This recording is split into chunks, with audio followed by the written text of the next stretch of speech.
te pan lên buông cho tôi ăn cạn thẳng sung hey lệ lung lệ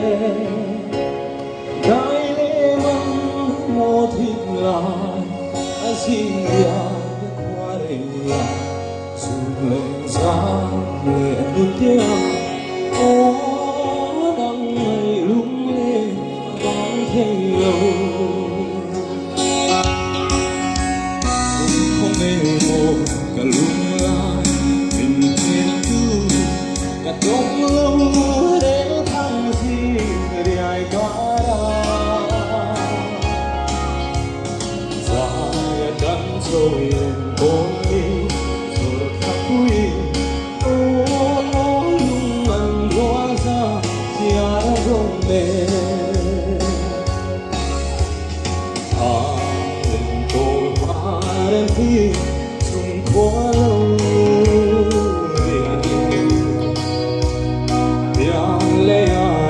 người tham thương khám in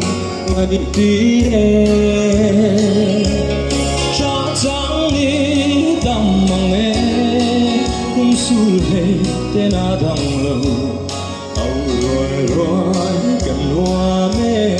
ô cầm mùng khoa đây là trắng tư hi ô không mê mô cả lung ai mình thêm cứ cả đông lâu đến thăng gì lời ca ra dài cắm rồi lên phố đi rồi thật quý ô lung ăn đua ra xia đã rong lệ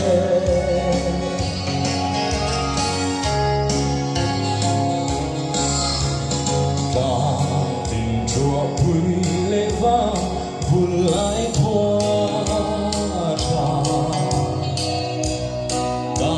hối ngâm lâu đàn tiếng đâu mấy gì người ai cá đắng xuân hoa xì và lẽ ăn nuôi hia với ba ta một làng xuyên vẫn thế ô riêng hè đã vắng cả thấy lâu ô không hề ô cả lung lại mình thêm cứ cả đông lâu đến thăng gì để ai cả ra dài cắn rồi lên bốn ly